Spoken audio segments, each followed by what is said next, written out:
প্রতি কি অন্যায় করছে এটার বিচার চাই আমি হ্যালো এভরিওয়ান, আসসালামু আলাইকুম ওয়া রাহমাতুল্লাহি ওয়া বারাকাতুহু। সবাই কেমন আছেন? আশা করি সবাই ভালো আছেন। আমিও ভালো আছি আলহামদুলিল্লাহ। আপনারা দেখতেছেন বি কেয়ারফুল ইউটিউব চ্যানেল এবং বি কেয়ারফুল ফেসবুক পেজ। আপনাদের সাথে আছি আমি কামরুল হাসান চৌধুরী।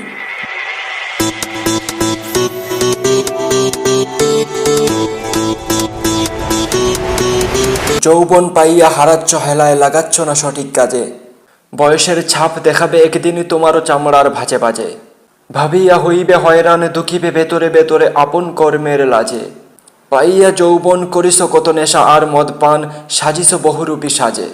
যৌবন ফুরাইলে সেই নেশার নৌকা, আসিবে না আর তোমার কোনো কাজে। প্রিয় দর্শক, সম্প্রতি মাদক সেবন এবং মাদক ব্যবসাকে কেন্দ্র করে একটি হত্যাকাণ্ড গঠিত হয় নারায়ণগঞ্জে। যে গড়ে মাদক সেবন সে গড়েই মাদকের ব্যবসা, আবার সেই গড়েই মাদকের দ্বন্দ্বে গলা কেটে হত্যা করা হয় নারায়ণগঞ্জের হাবিবুরকে।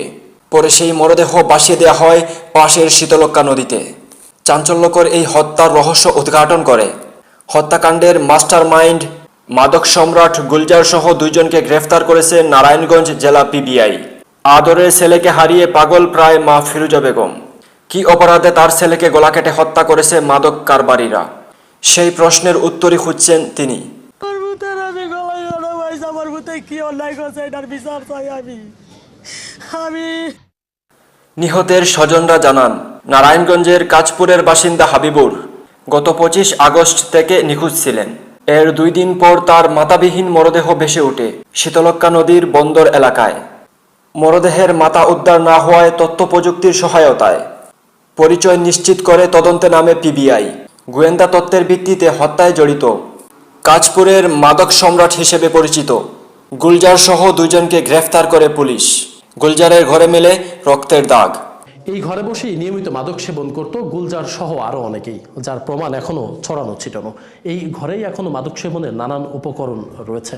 ধারণা করা হচ্ছে এই ঘরের ভেতরেই ডেকে এনে হাবিবুরকে গলা কেটে হত্যা করা হয়, যার প্রমাণ হিসেবে এই ঘরে এখনও রক্তের ছোপ ছোপ দাগ দেখা যাচ্ছে। হাবিবুর যেদিন নিখোঁজ হয় সেদিনই গুলজারের ঘর থেকে 4-5 জন মিলে কিছু একটা টেনে হেঁচড়ে বের করে নিয়ে যেতে দেখেন প্রতিবেশী এক নারী। রাত 12টা কি 12:30টার মধ্যে এর মধ্যে দেখলাম, বুঝলাম যে 4-5 জন মানুষ লাগে ওই রুমের মধ্যে থেকে কিছু বাই করতে আসছে। তদন্ত কর্মকর্তারা জানান, গুলজারের বাড়ির পাশের এই ঘাট থেকে হাবিবুরের মরদেহ মোটরসাইকেল ঢাকার কাবারে মুড়িয়ে ভাসিয়ে দেওয়া হয় শীতলক্ষ্যা নদীতে। এই ঘাটেই পাওয়া গেছে নিহত হাবিবুরের জুতা। গুলজারের বিরুদ্ধে রয়েছে মাদক চুরি ছিনতাই সহ অন্যান্য অপরাধের অনেকগুলো মামলা। কিন্তু এই গুলজারকে গ্রেফতার করা খুবই টাফ ছিল, কারণ সে খুবই কৌশলী ছিল বলে জানান এই পুলিশ কর্মকর্তা। গুলজার ও আসলে এলাকার ত্রাস বলা যায়। ও মাদকের সাথে জড়িত, ছিনতাইয়ের সাথে জড়িত, ডাকাতির অনেক মামলাও আছে ওর ভিতর। ওকে ধরাটা খুব টাফ ছিল। ও খুব কৌশলী এবং সে তার মানে বলে দেন একদম অভিনেতার মতন। কিন্তু ও বিভিন্ন জায়গায় কৌশলে ছিল। হয়তো ধারণা করছিল হয়তো মাথা কেটে ফেলাইছি, কেউ হয়তো শনাক্ত করতে পারবে না। পুলিশ বলছে ভিকটিম ও আসামি এরা একে অপরের পূর্ব পরিচিত। একসাথে মাদক সেবন ও ব্যবসা করত তারা, আর মাদক ব্যবসার দ্বন্দ্বের জেরেই এই নৃশংস হত্যাকাণ্ড সংঘটিত হয়। এই হত্যাকাণ্ডের পেছনে এলাকারই মাদকের কেনাবেচা এবং আধিপত্য বিস্তার নিয়ে হাবিবুরের সঙ্গে এলাকার গুলজার এবং মোজাম্মেল, এই দুজনের সঙ্গে হাবিবুরের কেনাবেচা নিয়ে দ্বন্দ্ব ছিল এবং এরই প্রেক্ষিতে এই হত্যাকাণ্ড সংঘটিত হয়েছে বলে আমরা প্রাথমিকভাবে ধারণা করছি। কাঁচপুর এলাকায় ঘুরে জানা যায়, গত 20 বছর ধরে এই পুরো এলাকাটি মাদকের আখড়ায় পরিণত হয়েছে। নেপথ্যের কারিগর এই হত্যাকাণ্ডের মাস্টার মাইন্ড মাদক সম্রাট গুলজার। পুরো মাদবের আড্ডা না, হেমুরা মাদবের আড্ডা না, এই পাড়াটা বইরে গেছে পুরো মাদবে।